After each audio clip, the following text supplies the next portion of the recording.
इंडी के लोग अफवाह फैलाते रहे कि यदि हम लोग 400 आएंगे तो संविधान को बदल देंगे, तो भेजने वाले और जाने वाले दोनों एक हो गए। 19 में कर लिया था तो 10 आए, 22 में नहीं किया तो 1 MLA, 24 में नहीं किया तो हम। आगरा की जनता ने एक बार फिर से प्रोफेसर एसपी सिंह बघेल पर भरोसा जताया है। वो बड़े अंतर से उन्होंने ये जीत दर्ज की। हमारे साथ है सर, बहुत बहुत बधाई। किस तरह से इस जीत को देखते हैं? और आप चूंकि आपके लिए बहुत इजी बैटल था, लेकिन कई पूरे उत्तर प्रदेश को आप कैसे देख रहे हैं और पूरे देश को आप कैसे देख रहे हैं? देखिए, मोदी जी विकास करते रहे, नीचे से जमीन से लेके चांद पे जाते रहे, लेकिन इंडी के लोग अफवाह फैलाते रहे। एक अफवाह जो बेसलेस थी उसने केवल नुकसान किया है कि यदि हम लोग 400 आएंगे तो संविधान को बदल देंगे, आरक्षण हटा देंगे और डेमोक्रेसी को खतरा हो जाएगा। राहुल गांधी जो संविधान को लेके जाते थे सभाओं में, तो अब कैसे समझाया जाए कि वो व्यक्ति संविधान का खतरा बता रहा है जिसकी दादी ने 25 जून 1975 को आपातकाल लगा करके जेपी से लेके और अखिलेश यादव के पिताजी स्वर्गीय मुलायम सिंह यादव को DIR मीसा में जेल भेज दिया था। तो भेजने वाले और जाने वाले दोनों एक हो गए।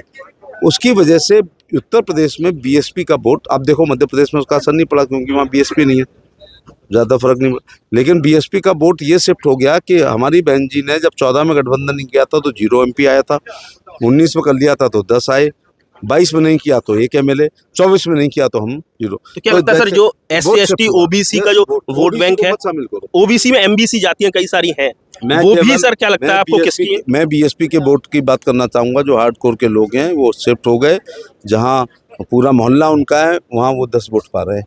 ये बात सिद्ध हो गई है कि उनका वोट शिफ्ट हो गया और झूठी अफवाह है कि संविधान को। जिस तरह से प्रधानमंत्री लगातार ये कहते रहे कि वो मुसलमानों को आरक्षण नहीं होने देंगे, SC ST OBC के हक पर डाका नहीं डाला जाएगा, उसके मुकाबले जो इंडिया गठबंधन के नेताओं ने जो कहा कि संविधान खतरे में, वो अपील काम कर गई।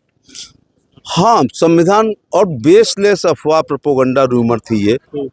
मैं कहता हूँ इस देश में कौन संविधान एक ही बार खतरे में आया था जब आपातकाल लगा था। प्रेस की सेंसरशिप तभी हुई थी जब इंदिरा गांधी ने आपातकाल लगाया था। विचार अभिव्यक्ति की स्वतंत्रता तभी छीनी गई थी जो इंदिरा गांधी जी ने आपातकाल लगाया था। इलाहाबाद उच्च न्यायालय के फैसले के खिलाफ आपातकाल लगाया गया था। अब उनके मुंह से ये बातें अच्छी नहीं लग रही थी, लेकिन वो भ्रमित करने में सफल हो गए। यूपी के जो 2 लड़के 2017 में कमाल नहीं कर पाए, वो इस बार कमाल करते हुए नजर आ रहे हैं। पौरुष से नहीं इस स्थिति में आए हैं, वो अफवाह से आए हैं।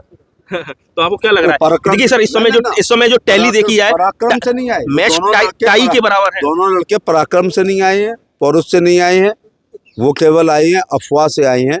और वो संविधान, डेमोक्रेसी और जो आरक्षण की बात करके, देखो हींग लगे ना रंग लगे, हींग लगे ना फिटकरी और रंग चोखा आ गया, तो वो केवल अफवाह से आया। आपको क्या लगता है सर, कई सारी योजना ऐसे, जैसे अग्निवीर योजना, इसका जबरदस्त विरोध देखा गया, या कई सारे ऐसे MP, जैसे आप चुनाव के 100% एक्टिव रहते हैं, लेकिन कई सारे ऐसे MP जो जिनका रिकॉर्ड अच्छा नहीं था, ओवर कॉन्फिडेंस ने बीजेपी में उन पर भरोसा जताया। Too early to say anything, अभी बजने दो, 6-7 बजने दो। लोग कह रहे हैं कि नीतीश सबके हैं, तो क्या लग रहा है? इधर चंद्रबाबू नायडू से भी बात की है प्रधानमंत्री मोदी ने। अभी मैं KC त्यागी साहब का मैं सुन रहा था, उन्होंने कहा हर हालत में नीतीश जी NDA के साथ रहेंगे।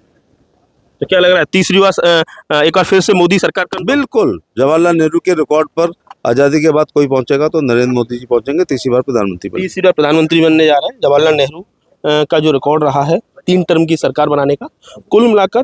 वहीं दूसरी तरफ एसपी सिंह बघेल ने कहा है कि ये 2 लड़कों का पौरुष नहीं, ये अफवाह जो फैलाई गई है उसके ये नतीजे हैं कि उत्तर प्रदेश में बड़ी कामयाबी इंडिया गठबंधन को मिली है। लेकिन प्रोफेसर एसपी सिंह बघेल, जिसको आगरा की जनता ने एक बार फिर से जीत से नवाजा, उनका कहना है कि एक बार फिर से देश में मोदी सरकार बनने जा रही है। श्रेष्ठ यूपी के लिए आगरा से नितिन उपाध्याय की रिपोर्ट।